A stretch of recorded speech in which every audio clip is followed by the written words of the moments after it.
These are really awkward to make. Hi, my name is Lloyd. I build under the moniker Red Sky Guitars. In this video, you're going to see the first of, I'm hoping, 2 parts of how I go about making guitar necks. This is going to be a bolt-on neck for what I call the Resolution Standard, a carved top model that will be, I'm hoping, 3 pickups? I haven't decided yet. I'm working with somebody right now, and we'll see what's going to come of it. I hope you enjoy the video.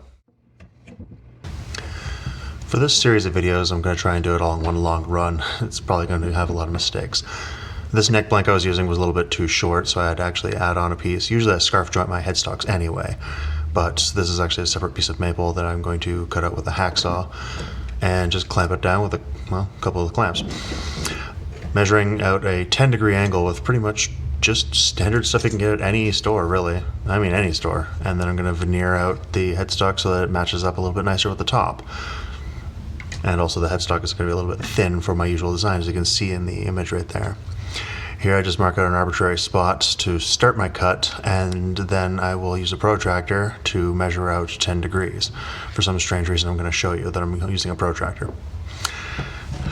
And then I try and fumble around with a ruler because this is my very first time actually shooting video. Actually no, sorry, this is my second time. So I'm fidgeting back and forth, trying to keep myself out of frame. Then you just connect the 2 dots and Bob's your uncle.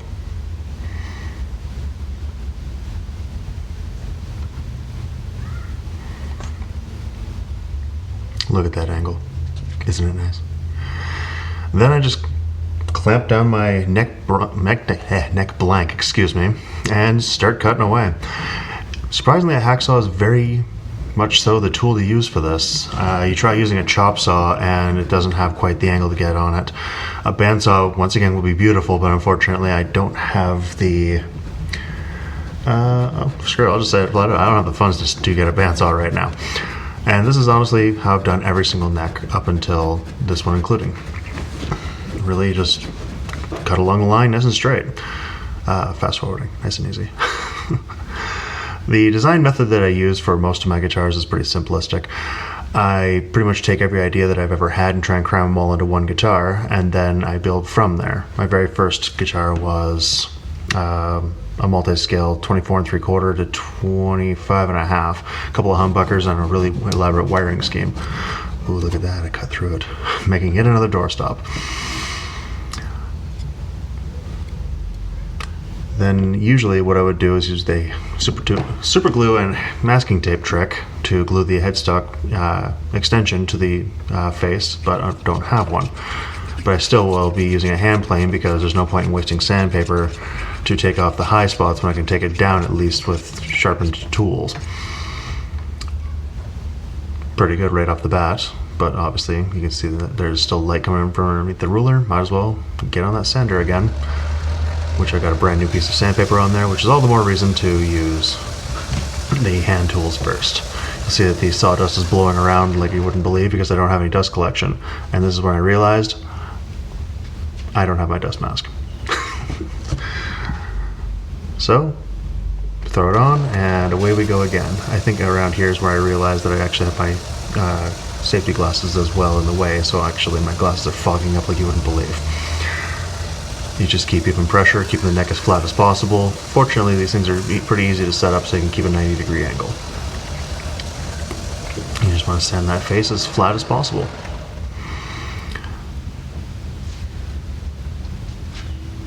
Checking as you go, obviously.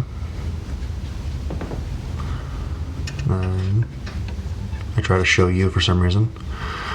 Mark it off with pencil to see if there's anything you can do for high spots. And give her another sand. There's going to be a lot of this. Here's the best trick I've seen for gluing scarf joints together.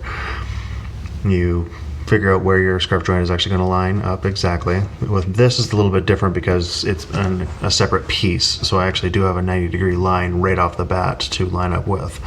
And then you take a needlessly dull drill bit, as you'll see in a second, drill holes through the face of the headstock outside of the actual template lines itself.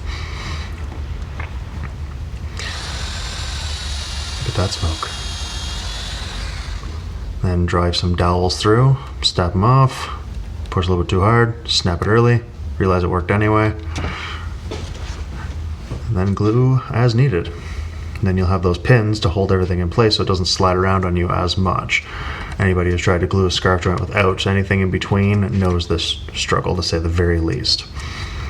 It is beyond frustrating because it just wants to go everywhere but straight down. It starts sliding left, right, center, and you'll never get the headstock to go on straight. This is something I think was Highline guitars that I had learned it from. Which actually, come to think of it, I have a list in my playlists of guitar building tips and tricks. It's probably going on 100 videos now. It's what I used from day one, and I've just been adding to it every time I see a video that's actually useful for guitar building. If you want to check out how I do things or how I learned how to do all this stuff, that's a pretty good place to start. Along with, obviously, forums and so many other woodworking tips and tricks. I'll see if there's anything else I can add to that just the same. I'll put links in videos as I go. Now I have to cut off the excess because of it not being the actual headstock or the extended piece of the headstock. This was a little bit more frustrating, and this was not my first take at doing this. I tried with hand planes and the like, and then eventually I just got frustrated and got the hacksaw out again and just went to town. And I must say, this is actually the best method to do this. It's way too much wood to just try and plane off. And of course, this being the first time I've ever done it like this, I'm actually a little bit paranoid that it's going to cut into the headstock or into the neck blank, and then I have to try and true that back up. And here I am making yet another doorstop.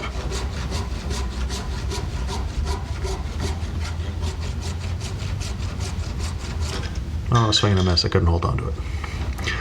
Again, hand tools to take off the excess so that I don't have to waste the sandpaper, because sharpening up a blade is a heck of a lot cheaper than buying a new belt.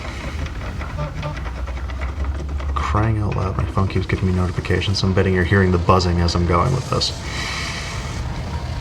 Again, using the sander, because it's the best way to do it.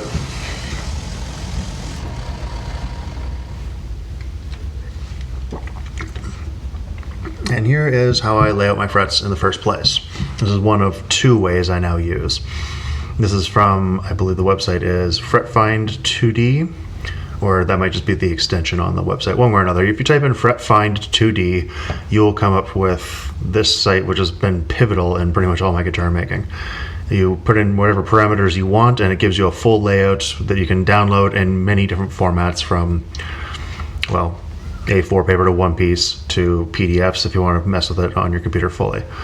There's just me dicking around trying to figure out how I'm going to do the inlays on this one, because I just want to just do straight line dots like everybody else. I think Fender's got that one on lockdown, to say the least. Here I'm just lining up all the lines and cutting her out with a razor blade, because it's the easiest way to do this is just to glue it right to the fingerboard itself. Pardon my nose. I'm filming this in my garage right now, and I believe it's around maybe 6 degrees Celsius. But it is the quietest place I can use for recording this right now.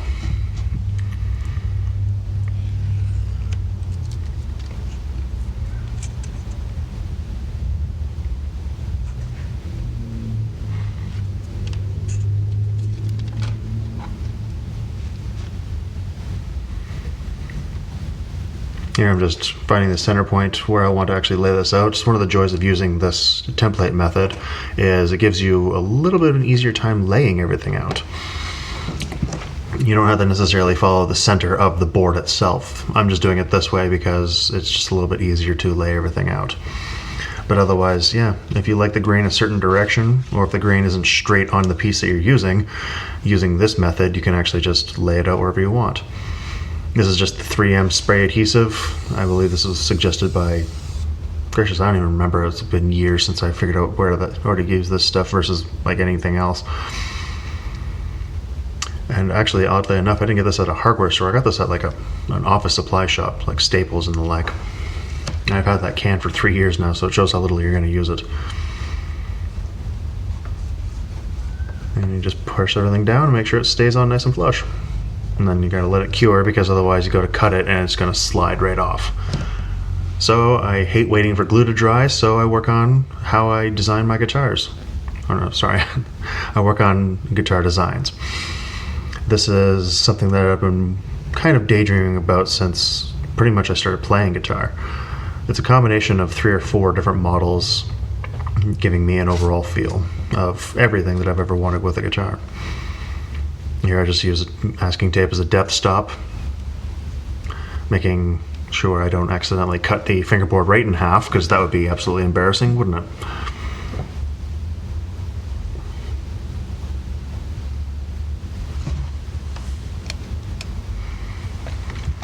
And then I just have this jig that I've been using for every guitar since.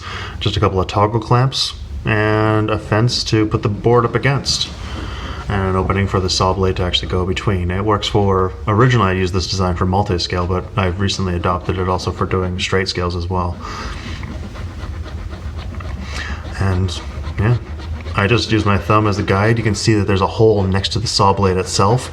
That's where I originally had a guide that had magnets in it, the whole 9 yards, to keep everything nice and straight. I found it was actually getting in the way more than it was actually helping, because my finger could keep things just in line as well as that guide. So I just snapped it off one day by smacking it and started getting back to work. And yes, I'm going to cut every single fret for you so you can actually see that, yes, I do this all by hand. And honestly, the reason why I'm doing these particular videos in full, unlike my first one, was I'm showing that even you can do this. It's not hard in the slightest. You're seeing, like, I'm just using a dovetail saw and just cutting along a line. This is just shy of connect the dots, like in, well, when you were a child. And with this website, it makes it even easier. I can actually show you another method, which I might film just for the heck of it, or probably I'll just put a link, where you finally use the basic math that you learned in grade school for actually laying out fret slots. Who knew? Your teachers actually taught you something in grade school that you actually could use as an adult.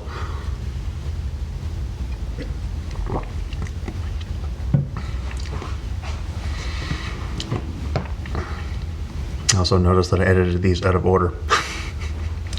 For some reason I'm now back frets, but whatever.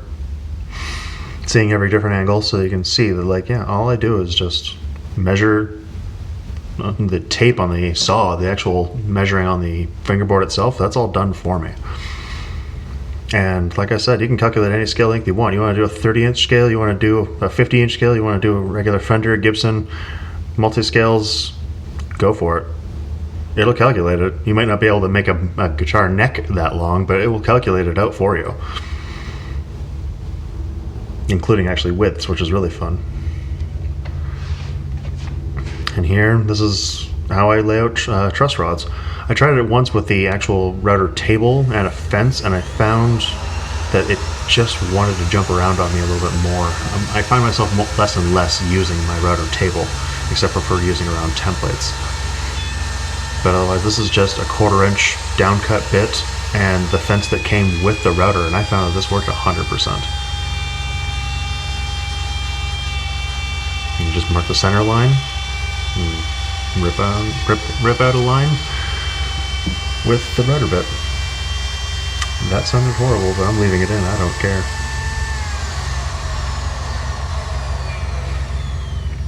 I hope you enjoyed this video so far. I will have a second one where I glue the fingerboard on and also radius the actual fingerboard itself, along with actually how I do inlays.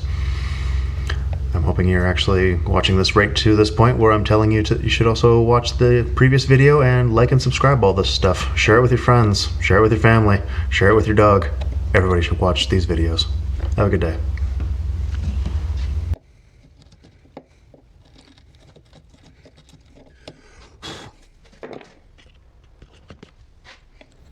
Hey, you're still here. One last thing.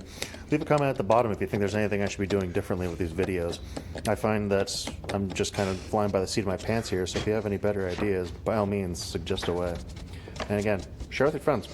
I want more people to watch my videos, dang it.